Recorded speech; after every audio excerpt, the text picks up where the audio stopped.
Oke, selamat pagi teman-teman sekalian. Bergabung lagi bersama saya, Mas Tole, dalam episode terbaru Pendekar dari Bukit Menoreh.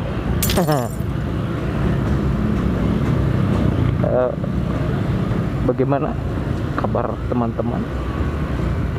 Apakah sudah new normal? New baru normal, waras baru waras.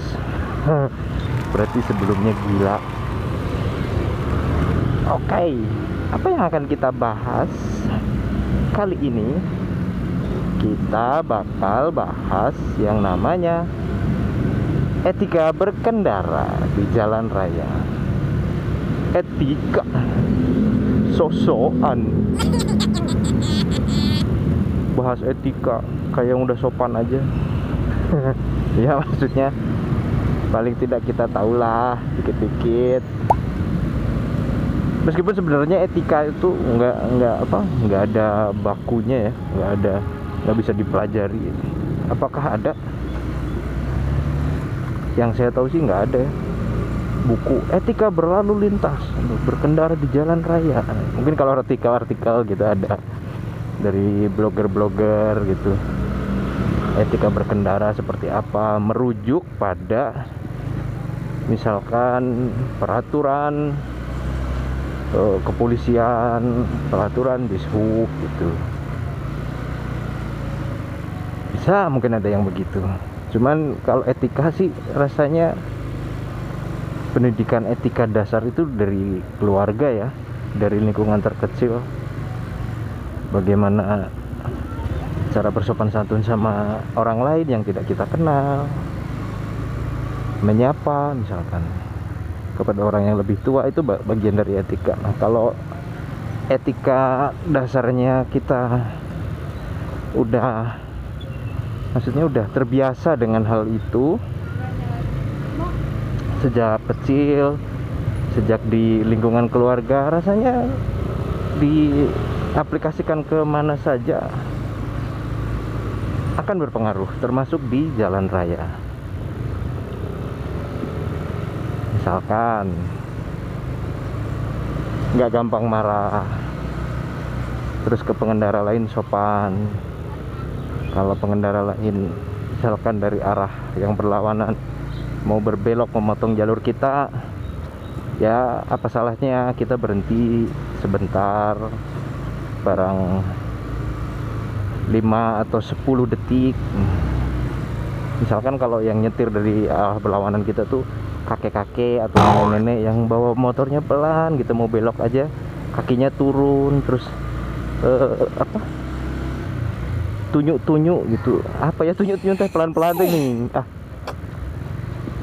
Misalkan gitu, ya nggak ada salahnya kan berhenti. 5 atau 10 detik tidak akan menggerus, tidak akan merenggut waktu hidup kita. Jadi sabar itu adalah kuncinya.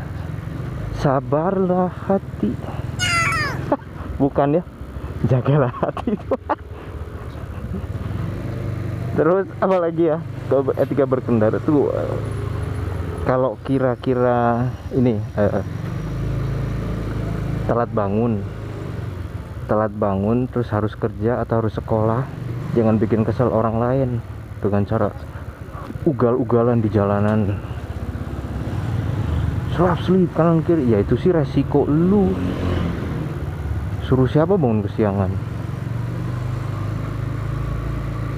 malamnya begadang habis main Mobile Legend atau apalah, terus bangun kesiangan, terus pas berangkat di jalan kebut-kebutan, ugal-ugalan, bikin orang lain kesel. Itu nggak sopan. Intinya adalah sabar dan sopan, itu aja sih kalau di jalan. Kalau buat pribadi nih, kalau orang lain mau bagaimana terserah, itu masing-masing gitu. Yang penting kita udah ngejalanin mengaplikasikan si norma-norma kesopanan itu di jalan. Kalau orang lain yang gitu ya terserah deh. Kita gak bisa kontrol orang lain untuk bertindak seperti apa. Untuk bertindak seperti kemauan kita nggak bisa. Cuman kita yang bisa kontrol diri kita. Kalau orang lain marah-marah ke kita di jalan, nyempet atau mepet-mepet karena mereka yang kesayangan, ya jangan marah. Kita nggak perlu marah kalau kita bereaksi dengan hal yang sama. Dia marah, kita marah, ya udah, ujungnya biasanya ya berantem di jalan. Kita kan nggak tahu orang-orang sedang bermasalah atau enggak. Kita nggak pernah tahu itu. Misalkan orang lain tuh lagi get in trouble bener-bener gitu, lagi masalahnya berat, terus harus berkendara melintasi jalanan dengan amarah, terus kebenaran nyenggol kita atau sedikit nyerempet kita atau apalah, ngegeber-geberin gitu misalkan, terus kita marah, kita balas, terus kita ladenin gitu, ya kemungkinan besar ya udah berantem. Kalau udah berantem, kita nggak tahu juga dia bawa apaan, ayo, bener nggak? Siapa yang tahu kalau ternyata di dalam jaket kulitnya itu dia menyimpan sebuah belati yang bisa menyakiti kita. Dan kalau udah cedera, bawa ke rumah sakit, siapa yang repot? Kita juga. Kalaupun kita bisa melawan, misalkan dia yang kalah, terus si senjata tajamnya itu kita rebut, dia yang terluka, yang salah siapa? Kita juga. Terus urusan sama polisi, repot. Itu urusan polisi, kalian tulang punggung, repot keluarganya. Dulu saya tipe pemarah sih sebenarnya. Semakin kesini, terutama kalau lagi nyetir ya, kalau lagi nyetir sama istri gitu, di mobil suka ada motor yang selip sembarangan gitu, terus hampir kena, bahkan beberapa ada yang kena, terus kita marahin gitu, marah-marah di jalan gitu. Saya tipenya seperti itu, tapi waktu itu sempet dikasih tahu sama istri jangan gitu, maksudnya udah sabar aja, nggak worth, tidak sepadan si marahnya sama efeknya yang disebabkan oleh kejadian itu gitu. Misalkan ya kayak tadi saya bilang, kalau misalkan orangnya emang lagi bermasalah, terus ternyata dia emang orang jahat, terus punya senjata tajam segala macem, kalau dilawan kan repot kita. Ya sejak itu akhirnya berkurang marah-marahnya saya, karena akhirnya mikir juga, iya juga ya. Nah, meskipun meskipun kadang-kadang memang suka refleks spontan gitu, buat ya cowok-cowok sih ya, kalau melihat sesuatu yang nggak bener emang rata-rata spontan. Misalkan di jalan ada yang nggak bener, marah terus diteriakin gitu. Kebanyakan cowok rasanya gitu deh. Cuman sekarang ya makin mikir lagi supaya cerdas secara emosional, kita bisa mengatur emosi kita, karena benar-benar kita nggak tahu di jalan itu ada apa, mereka itu siapa gitu, benar-benar nggak tahu. Jadi lebih baik mengalah. Nah contohnya ini, dia udah kasih rating nih, dia mau belok, kita kasih, coba kita hitung 1, 2, 3, 4, cuman berhenti 4 detik, nggak masalah, tidak ada masalah, no problemo. Kalau kita tetap maksain tuh, terus ambil kiri gitu, biasanya dimarahin sama si sopirnya itu kan. goblok gitu misalkan. Maaf ya kasar, ini simulasi dikata-katain sama sopirnya. Biasanya kalau kita marah kita balik, berhenti nih, terus motornya berhentiin, nantangin. Kebayang nggak misalkan si sopir itu terus dia turun bawa kunci setang, kunci setir, atau bawa kunci Inggris, sikat aja ke kita, ya udah wassalam, kemungkinan besar cedera sudah. Nah, kita mau belok ke jalan arteri nih. Ini salah satu etika juga nih. Kita memprioritaskan yang dari jalan utama, yang lurus maksudnya barusan. Kita utamakan dulu yang lurus, baru kita belok. Itu etika berkendara juga. Pengetahuan itu saya tahu dari teman almarhum papa saya yang seorang polantas.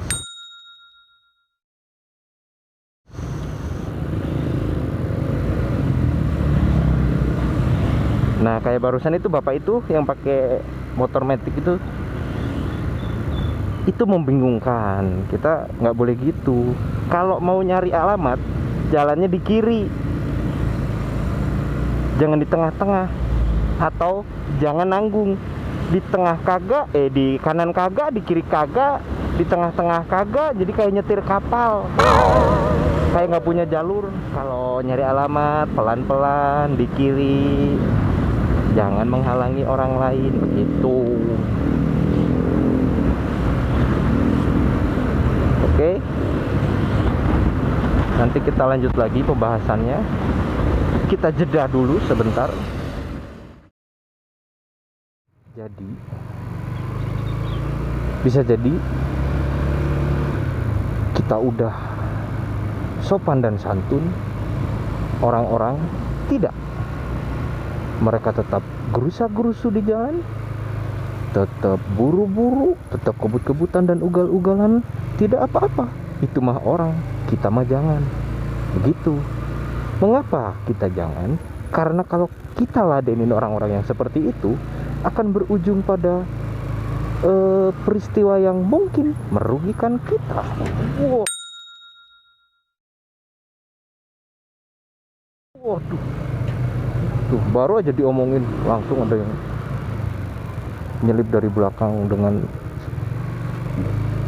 tergesa-gesa. Polisi tidur dihajar. Tidak apa-apa, itu hak dia, gitu maksudnya. Mungkin dia memang sedang terburu-buru karena kebelet pipis, bisa jadi. Mungkin karena kebelet bisa jadi. Barusan habis makan sesuatu yang pedas, atau tadi pagi makan bubur atau nasi kuning yang super pedas, jadi jam segini kukurubukan perutnya, dan terjadilah gesekan-gesekan molekul dari cabai dan kepedasannya itu, menimbulkan pengen yang berlebihan. Jadi buru-buru di jalan begitu. Kita mah jangan.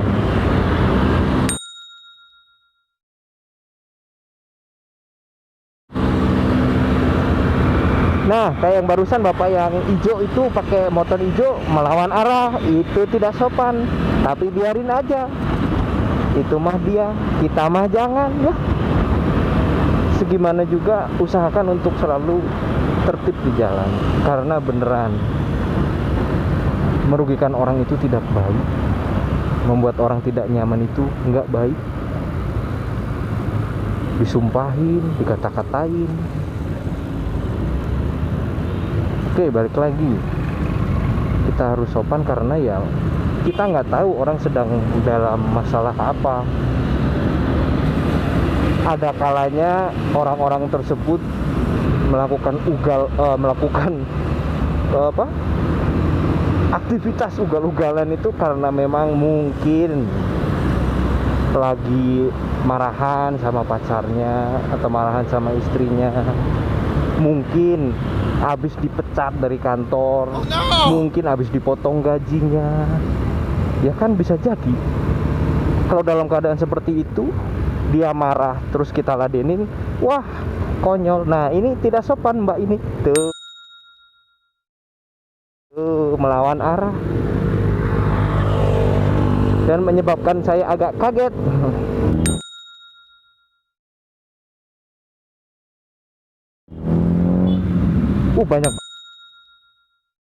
Banyak banget sih yang melawan arah ini.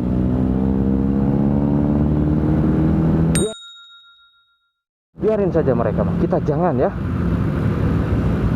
seburu-buru apa atau urgent apa gitu, jangan. Tetap tertib, karena misalkan kan kalau misalkan nih ada yang melawan argumen kalau muter kejauhan. Seberapa jauh sih? Apakah akan memakan waktu hingga 30 jam kalau muter?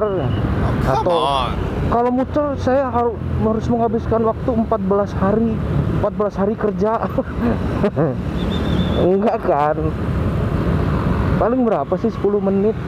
Waktu 10 menit itu ya berharga lah buat kita, dibanding dengan mengorbankan 10 menit itu untuk dimaki-maki orang, didoain orang, dikata-katain orang.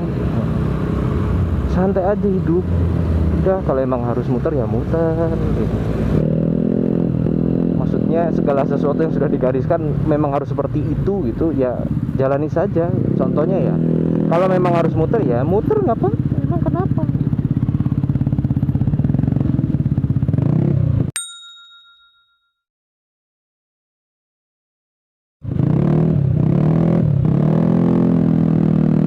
Nah, kalau mas-mas yang di depan ini pakai jaket kuning ini tidak pakai helm, itu juga tidak patut ditiru. Hijau.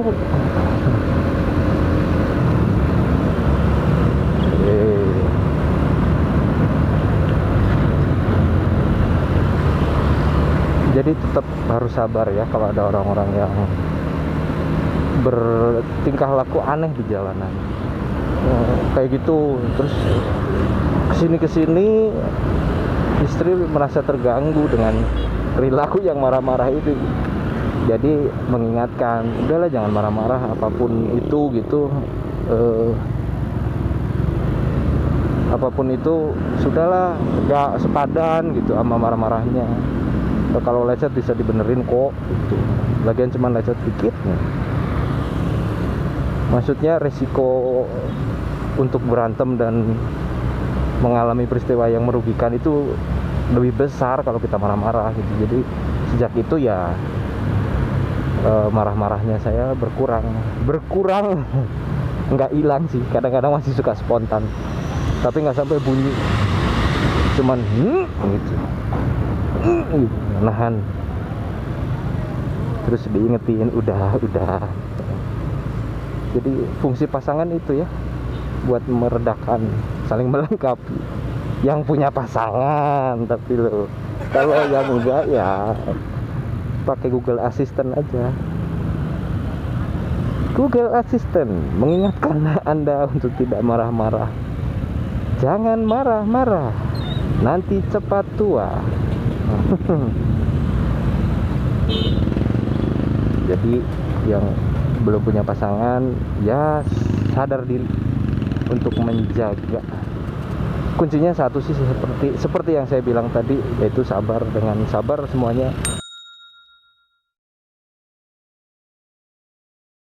teratasi. Begitu. Oke. See you di part 2 maybe.